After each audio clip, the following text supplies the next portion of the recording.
दोपहर के 12 बजने वाले हैं और दोपहर के 12 बजे अगले 2 घंटे तक हम लगातार बड़े खुलासे करेंगे। बड़े खुलासे इसलिए क्योंकि ये देश की सुरक्षा से जुड़े मसले हैं, ये देश की आंतरिक सुरक्षा से जुड़े मसले हैं और इन 2 घंटों में हम आपके सामने एक तस्वीर पेश करेंगे। उस तस्वीर के आधार पर यह बात साबित हो जाएगी कि कैसे चीन ने पैसा लगाया, कैसे नेपाल की धरती का इस्तेमाल हुआ और कैसे पाकिस्तान ने साजिश रची है ताकि भारत को अस्थिर किया जा सके, कैसे मदरसों की आड़ में आतंक को बढ़ावा देने की साजिश रची गई है। अगले 2 घंटे तक आप लगातार हमारे साथ बने रहिएगा। हमारे रिपोर्टर्स ग्राउंड जीरो पर पहुंचे हैं, बॉर्डर एरिया में जाकर उन्होंने पड़ताल की है। सबसे पहले शुरुआत बड़ी खबर के साथ। बड़ी खबर, भारत के खिलाफ चीन पाकिस्तान की बड़ी साजिश का पर्दाफाश हुआ है। पर्दाफाश इस बात को लेकर कि नेपाल के मदरसों में कट्टरपंथी तालीम दी जाती है, इस बात का खुलासा हमारे रिपोर्टर्स ने किया है। नेपाल की जमीन का इस्तेमाल हुआ, चीन ने पैसा लगाया, पाकिस्तान ने साजिश रची और इस तरीके से टारगेट पर रखा गया हिंदुस्तान को। भारत की सुरक्षा के लिए खतरा बने हैं बॉर्डर के मदरसे, ये बात हमारी पड़ताल में साबित हुई है। बॉर्डर एरिया में हजारों की संख्या में अवैध मदरसों का जाल फैला है। मदरसों की आड़ में पाकिस्तान आतंकी नेटवर्क खड़ा करने की फिराक में है। नेपाल में कई मदरसे बने हैं जो पिछले कुछ सालों में कई गुना तेजी से बढ़े हैं, तो जाहिर सी बात है इस पर शक हुए और इस शक के आधार पर हमने पड़ताल की। नेपाल में बने कई मदरसे भारतीय खुफिया एजेंसियों के रडार पर हैं, यानी भारतीय खुफिया एजेंसियां लगातार उनके बारे में जांच कर रही हैं। नेपाल के सीमावर्ती जिलों में जाकर न्यूज नेशन ने पड़ताल की है और इस पड़ताल के दौरान कई बड़े खुलासे हुए। सिलसिलेवार तरीके से उन सारे खुलासों को हम आपके सामने रखेंगे। देश की सुरक्षा पर नए खतरे से जुड़ा यह बड़ा खुलासा आज हम आपको दिखाने जा रहे हैं। देश की सरहदें सुरक्षित हैं तो आप और हम भी सुरक्षित हैं। यह खबर सीधे देश और आपकी सुरक्षा से जुड़ी है, इसीलिए इस खुलासे को आप नजरअंदाज नहीं कर सकते। आज जो खुलासा हम करने जा रहे हैं वो देश की सरहदों के इर्द गिर्द बुने जा रहे कट्टरपंथ के जाल से जुड़ी है।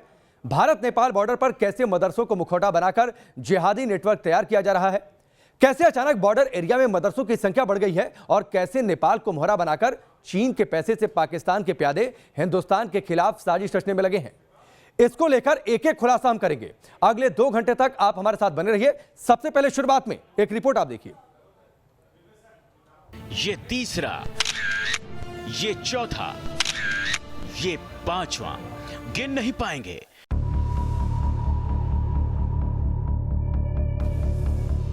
हिंदुस्तान के खिलाफ कितनी बड़ी साजिश हो रही है उसे सुनकर आप हिल जाएंगे। हिंदुस्तान के खिलाफ कैसे चीन पानी की तरह पैसा बहाकर जिहादी ब्रिगेड तैयार करवा रहा है, उसे देखकर आपके रोंगटे खड़े हो जाएंगे। सिर्फ कहानी नहीं, पहली बार कैमरा जिहाद की जिंदा फैक्ट्री में अंदर तक गया। क्या क्या देखा ये आप भी देखने वाले हैं। आज पाकिस्तान और चीन की दावते दंगा का पर्दाफाश होगा। वाया नेपाल इस्लामिक आतंक के निजाम का चेहरा बेनकाब होगा। आज खुलासा होगा नेपाल कैसे बन रहा है भारत के खिलाफ आतंक का नया लॉन्च पैड। 1 नहीं, 2 नहीं, 3 नहीं, 4 नहीं, पूरे 5 खुलासे होंगे। मदरसे के अंदर कैमरे पर जो आप देखेंगे, आप जो सुनेंगे, उसके बाद पूरी पिक्चर क्लियर हो जाएगी। इधर ये हॉस्टल का एरिया है, इसमें कुछ बच्चे रहते भी हैं, लेकिन जितने क्लासरूम यहाँ पर बने हुए हैं और जो बताया जा रहा है जितने बच्चे पढ़ते हैं, उससे ये लग नहीं पा रहा है कि इतने बच्चे यहाँ पढ़ते होंगे। क्योंकि दावा किया जा रहा है कि 400 बच्चे यहाँ पढ़ते हैं, लेकिन उस हिसाब से कहीं कोई क्लासरूम दिखाई नहीं दे रहा है।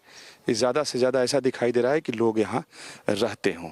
और ये नेपाल की सीमा पर इस तरीके के मदरसे और मस्जिद सैकड़ों नहीं हज़ारों की तादाद में है और देखने से साफ जाहिर होता है कि दावे तो कुछ किए जाते हैं लेकिन अंदर हकीकत कुछ और होता है।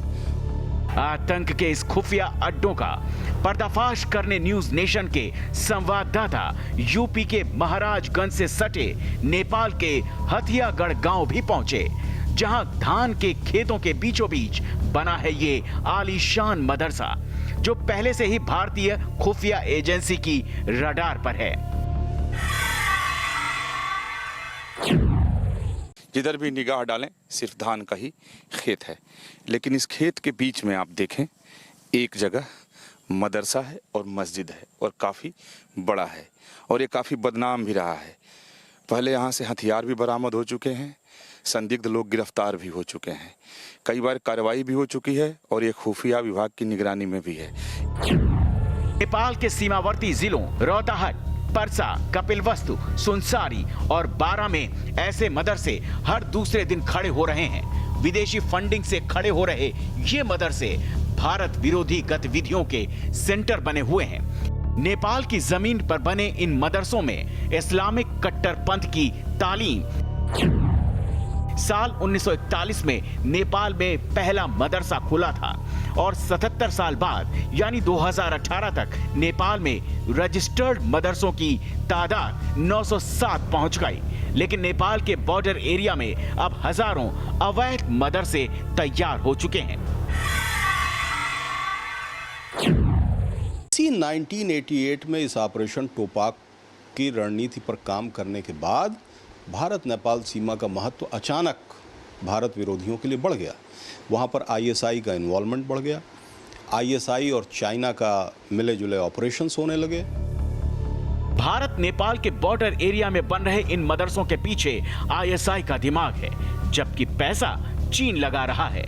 मकसद एकमात्र है, भारत को बर्बाद करना, टेरर नेटवर्क को बढ़ावा देना। यहाँ मैं ये दिखाना शुरू करता हूँ कि 1 से 1.5 किलोमीटर आप नेपाल के अंदर का जो हिंदुस्तानी बॉर्डर से महज कुछ 100 मीटर दूर है, आपको दिखना शुरू होगा। वो पहला, वो दूसरा, ये तीसरा, यानी यहाँ 1.5 किलोमीटर के अंदर ही हम लोग 6 से 7 अब इस तरह के इंस्टॉलेशन देख चुके हैं, जिन पर भारतीय खुफिया एजेंसीज लगातार शक जताती रही हैं, क्योंकि वहाँ इस बात के पूरे सबूत होते हैं उनके पास कि किस तरह से वहाँ आईएसआई के लोग वहाँ धार्मिक शिक्षा के नाम पर आते हैं। और चूँकि हिंदुस्तानी मदरसे जो सबसे बड़ा खतरा है वो ये कि महज कुछ 100 मीटर की दूरी पार कर कर वो वहाँ तक पहुँच सकते हैं, वहाँ से फंड भी आ सकता है, वहाँ से लोग भी आ सकते हैं। इस बात की लगातार गुंजाइश है कि किस तरह से इस चीज़ का इस्तेमाल पहले पाकिस्तान और अब चीन कर रहा है कि वहाँ पूरी तरह से फंडामेंटलिज्म के लिए तैयार लोगों को यहाँ भेजा जाता है।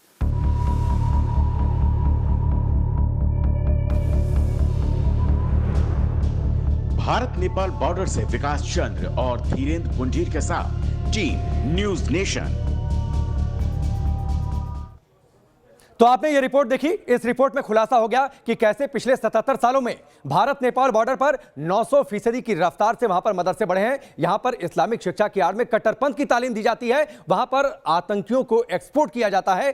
पाकिस्तान ने साजिश रची, नेपाल की जमीन का इस्तेमाल हुआ, चीन ने पैसा लगाया और टारगेट पर रखा गया हिंदुस्तान को। हमारे साथ कुछ मेहमान जुड़े हैं। सबसे पहले परिचय आपसे करवा देते हैं। डॉक्टर विक्रम सिंह हैं, जो कि पूर्व डीजीपी हैं उत्तर प्रदेश के। विनोद बंसल हैं, प्रवक्ता हैं विश्व हिंदू परिषद के। माजिद हैदरी हैं, राजनीतिक विश्लेषक के तौर पर हमारे साथ जुड़े हैं। विकास चंद्र हमारे सहयोगी भी हमारे साथ जुड़ चुके हैं, जिनकी रिपोर्ट आपने देखी और इस रिपोर्ट में आपने उनको देखा भी है। लेकिन उससे पहले एक तस्वीर आपको ग्राफिक्स के जरिए हम दिखाते हैं। उस ग्राफिक्स के जरिए आप समझिए कि कैसे मदरसों का जाल फैला है भारत के बॉर्डर पर। कुछ तस्वीर ग्राफिक्स के जरिए जिहादी मदरसों का जाल हम आपके सामने रख रहे हैं। इन तस्वीरों को, इन आंकड़ों को आप देखिए, उसके बाद हम अपने मेहमानों का रुख करेंगे। इन सारे जिलों में जो आपको टेलीविजन स्क्रीन पर ग्राफिक्स के जरिए दिखाई दे रहे हैं, इन सभी जिलों में जिहादी मदरसों का जाल फैला दिया गया। भारतीय खुफिया एजेंसियों को पक्का शक है, उनके पास सबूत भी है कि यहां पर इस्लामिक शिक्षा की आड़ में कट्टरपंथ की तालीम दी जाती है और पहले भी यहां से कई संदिग्ध आतंकी पकड़े जा चुके हैं। तो सवाल ये उठता है, अगर मदरसों में कट्टरपंथ की तालीम दी जाती है, अगर वहां पर इस्लामिक शिक्षा की आड़ में देश के लिए खतरा पैदा किया जाता है, तो ऐसे मदरसों पर कड़ी कार्रवाई क्यों नहीं होती? और आखिरकार वो कार्रवाई होगी तो कब होगी? सबसे पहले मैं विकास चंद्रा का रुख कर लेता हूं। विकास चंद्रा, एक बड़ा सवाल, हथियागढ़ से हमने आपकी रिपोर्ट देखी है, आपने वहां पर क्या देखा, क्या सुना, जो आपने महसूस किया? और हथियागढ़ को लेकर तो खुफिया एजेंसियों के पास पक्के सबूत हैं, वहां से पहले भी संदिग्ध आतंकी पकड़े जा चुके हैं।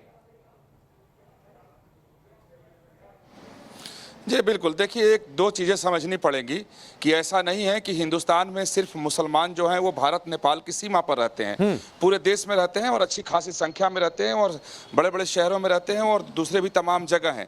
लेकिन इस तरीके का नेटवर्क कहीं दिखाई नहीं देता है कि जिस तरीके से 200-200 मीटर की दूरी पर मस्जिद बनाए गए हों, 500-500 मीटर की दूरी पर मदरसे बनाए गए हों और सरहद के दोनों तरफ, हिंदुस्तान के इधर भी और उधर भी।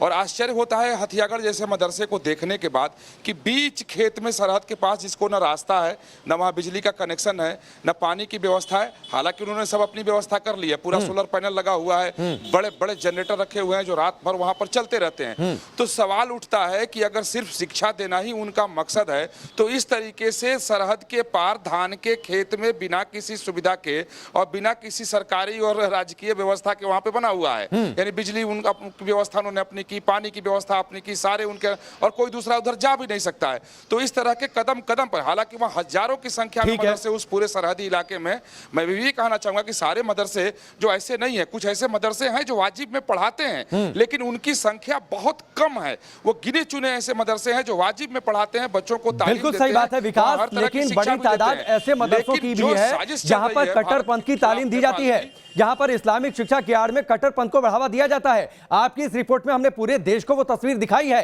डॉक्टर विक्रम सिंह, सीधा सवाल, भारत नेपाल के बीच खुली सीमा है, उत्तर प्रदेश और बिहार से जो लगती सीमाएं हैं, क्या इसका फायदा उठा रहे हैं चीन और पाकिस्तान? गौर से समझे, आपकी टीम ने बहुत अच्छा होमवर्क किया है।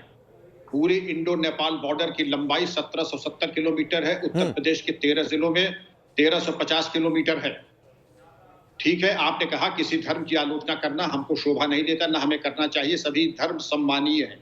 लेकिन धर्म की आड़ में राष्ट्र विरोधी गतिविधियां अगर होती हैं तो पुलिस और इंटेलिजेंस एजेंसीज का काम है कि जो ऐसे तत्व हैं उनके विरुद्ध वांछित अनुसंधान और प्रमाण के बाद कार्रवाई करनी चाहिए। मैं चूंकि इससे भली भांति परिचित हूं, मैं आपको बता दूं, ये आज का नहीं, लगभग 25 साल से ये व्यवस्था चली आ रही है कि यहाँ पर डेमोग्राफिक चेंजेस किए जाए। डेमोग्राफिक मतलब जो सामान्य जनसंख्या का अनुपात होता है उसको बदल दें। विस्थापित बांग्लादेशी नागरिकों को लाके बसाना, रोहिंग्या को लाके बसाना, नाजायज तरीके से पूजा स्थल के बारे में नियम ये है भारत में, नया बनाने से पहले शासन से अनुमति ले, मनमाने तरीके से नहीं बना सकते हैं। मनमाने तरीके से अगर पूजा स्थल धर्मस्थल बनाएंगे तो कानूनी कार्रवाई होनी ही चाहिए। वहां पर अवांछनीय गतिविधियों में मैं 4 चीजें गिनाता हूं: नाजायज तस्करी मादक पदार्थों की, हथियारों की, और बहावलपुर पाकिस्तान में छपने वाले जो नोट हैं उनको इन्हीं के माध्यम से भारत में ले आना। और आपको ये भी मालूम होना चाहिए, पार्टनरशिप नेपाल और पाकिस्तान की सिर्फ यही नहीं है, पाकिस्तान के राष्ट्रीय बैंक और नेपाल का राष्ट्रीय बैंक और पाकिस्तान का हबीब बैंक जो हमारे आपके स्टेट बैंक की तरह है, इनकी पार्टनरशिप में हिमालयन बैंक बना है। हिमालयन बैंक भी इन मदरसों के साय में किनारे किनारे है, जो कि नकली करेंसी ला करके पाकिस्तान से भारत में प्रवेश कराता है। विक्रम जी, आप तो यूपी के सबसे बड़ा स्टेट जो देश का है उसके पुलिस विभाग के मुखिया रहे हैं। इस देश में आंतरिक सुरक्षा को संभालने की जिम्मेदारी पुलिस के पास होती है। जो दावते इस्लामिया को लेकर बहुत पहले रिपोर्ट आई थी कि दावते इस्लामिया के लोग आकर नेपाल बॉर्डर पर रहते हैं, वहां पर मदरसों में रहते हैं, उनको ठहराया जाता है और वो एक्सपोर्ट करते हैं नकली करेंसी को, मादक पदार्थों को और उसके साथ ही आतंकियों को। जी हाँ, सही कह रहे हैं। और इसके अलावा मैं अपने अनुभव से बता दूं, मेरे कार्यकाल में कुछ ऐसे तत्व आए थे, लखनऊ मेडिकल कॉलेज में इलाज करा रहे थे, उनका इलाज और अच्छी तरीके से कर दिया गया। इसके अलावा मैं कुछ नाम बता रहा हूं, उस पर गौर करें, गूगल जाके देख लें। मिर्जा दिलशाद बेग, गोरखपुर के रहने वाले, जो जाके नेपाल में राजनीति करते थे, भारत विरोधी गतिविधियों में अपराध में संलिप्त थे। किन्हीं परिस्थितियों में उनकी हत्या हो गई। अब कैसे हत्या हुई ये विचारणीय है, इसके तो बारे में बाद में देखा जाएगा। लेकिन बहरहाल ये नेपाल को और इंडो नेपाल बॉर्डर को भारत विरोधी गतिविधियों का एक अड्डा बन गया। अच्छा है कि आपने इस तरफ इंगित किया है। मैं अगर चाहूं तो 4 घंटे तक आप सबको मैं बता सकता हूं, अवगत कर सकता हूं। आप सभी राष्ट्रवादी लोग हैं और ये चिंता का विषय कि हमें यहाँ पर और ज्यादा सर्वेलेंस, इंटेलिजेंस और कवर करने के लिए और बॉर्डर को पोरस के स्थान पर जो हमारी स्थिति पाकिस्तान और बांग्लादेश बॉर्डर पे है, ठीक है। मैं आगे विक्रम जी आपसे सवाल करूंगा और समझूंगा कि क्या भारत नेपाल के बीच जो खुली सीमा है उसका वो एक बड़ी वजह है कि वहां पर फायदा उठा रहे हैं चीन और पाकिस्तान। मैं आगे आपसे इस पर बातचीत करूंगा, लेकिन इस बीच बड़ी खबर जो विक्रम सिंह ने कही है कि 25 साल से बॉर्डर पर इस तरह की साजिश चल रही है। न्यूज नेशन ने बड़ा खुलासा किया है। यह बात कही है विक्रम सिंह ने, जो उत्तर प्रदेश के पुलिस विभाग के मुखिया रह चुके हैं, और उन्होंने इस बात को स्वीकार किया है कि उनके कार्यकाल में इस तरीके की घटनाएं सामने आई। कुछ लोग भारत में इलाज करा रहे थे और उनका सही तरीके से, कायदे से इलाज कर दिया गया। विक्रम जी, मैं चाहूंगा एक बार फिर से आप उस बात का जिक्र करें और सिलसिलेवार तरीके से बताएं जो आपने जिक्र किया अपने कार्यकाल का। क्या बड़ी बातें आपके सामने आई थी और किस तरीके से इलाज कर दिया गया जो इलाज किया जाना चाहिए था? जो सामान्य लोगों की जानकारी में है कि हमारे यहाँ के अपराधी इस सीमा का लाभ उठा के नेपाल जाते थे। आपने ये भी सुना होगा कि हमारे जो चोरी के वाहन थे वो चुपचाप नेपाल चले जाते थे, वहां उनके नंबर शैसी नंबर बदल के। लेकिन ये एक बहुत छोटा भाग था। जो बड़ी चीज है, मादक पदार्थों की तस्करी, नाजायज हथियार और विस्फोटकों की तस्करी। जो चरमपंथियों से पूछताछ की गई, उनसे पूछा गया कि आपका सर्वाधिक प्रिय कौन सा मार्ग है जहां से आप नाजायज हथियार और मादक पदार्थ आदि मंगाते हैं, तो उनका Indo Nepal border number 1। Number 2, RDX आदि कहां से मंगाते हैं, भागने के रास्ते कहां से आते हैं, इंडो नेपाल बॉर्डर। आप ये भी याद करें कि जो हमारे हवाई जहाज की हाईजैकिंग हुई थी, कहां से हुई थी, नेपाल से हुई थी। तो नेपाल एक लॉन्चिंग पैड का ऐसा काम कर रहा है, और इंडो नेपाल बॉर्डर उसमें एक बहुत बड़ा एक आयाम है। ठीक है विक्रम जी, मैं आपके पास आता हूं। विक्रम जी, मैं आपके पास आता हूं। माजिद हैदरी हमारे साथ जुड़े हैं। माजिद हैदरी, क्या अब यह बात साफ नहीं हो रही है कि मदरसे की आड़ में, इस्लामिक शिक्षा की आड़ में कट्टरपंथ को बढ़ावा दिया जा रहा है? तो ऐसे मदरसों और ऐसे लोगों पर कार्रवाई क्यों नहीं? जी देखिए, हमारे भी सबसे पहले विक्रम सिंह जी हैं, मैं इनका बहुत आदर करता हूं। ये सिर्फ पुलिस के मुखिया नहीं रहे हैं, पुलिस के गुरु हैं। इस वक्त भी ये पुलिस के गुरु हैं, इनका इतना एक्सपीरियंस है इसमें। लेकिन सबसे पहले मैं आपको ये याद दिला दूं, हम इसी नेपाल की बात कर रहे हैं जिस नेपाल ने भारत के हिस्से को अपने हिस्से में मैप में फॉर्मली बना दिया है, उनने लेजिस्लेशन पास की है। क्या हम उसी नेपाल की बात कर रहे हैं जिसने बिहार में भारतवर्ष की जमीन पे कब्जा कर लिया है? देखिए, जो बात है ना, आप धर्म इसके बीच में ला रहे हैं। अगर आप बता रहे हैं कि नहीं, हमने धर्म कहां से लाया? बने हैं माजिद हैदरी, हमने धर्म कहां से लाया? हम तो बात कर रहे हैं कि इस्लामिक शिक्षा की आड़ में अगर कट्टरपंथ को बढ़ावा दिया जा रहा है, तो मेरा सीधा सवाल आपसे ये था कि क्या ऐसे मदरसों और ऐसे लोगों पर कार्रवाई क्यों होनी चाहिए? तो आप सीधे से इसका जवाब क्यों नहीं देते? क्यों आप नेपाल और डेमोग्राफिक और नक्शों की बातचीत करने लगते हैं? आपने कहा मदरसा खेत के बीच में कैसे बना? हमारा भारतवर्ष ऐसा देश है। नहीं, हमने ये सवाल नहीं किया। लोग मंदिर बनाते हैं। नहीं, माजिद हैदरी साहब, माजिद हैदरी साहब, हमारा सवाल इस बात को लेकर नहीं था कि कहां पर बना मदरसा, लेकिन कहीं पर अगर अनवांटेड स्पीड से मदरसे बढ़ते हैं, अगर सुरक्षा एजेंसियों के रडार पर रहते हैं, वहां से संदिग्ध आतंकी पकड़े जाते हैं, तो आपको अगर कहीं कोई गलती है तो स्वीकार करने में दिक्कत क्या है? देखिए, तेज स्पीड पर तो शाखाएं भी आरएसएस की बन रही है, और आरएसएस की शाखाओं से कैसा आतंक फैलता है वो भी हम जानते हैं। नहीं, माजिद हैदरी साहब, यही गलती है। माजिद हैदरी साहब, यही गलती है कि आप लोग अपने अंदर झांकने की कोशिश नहीं करते।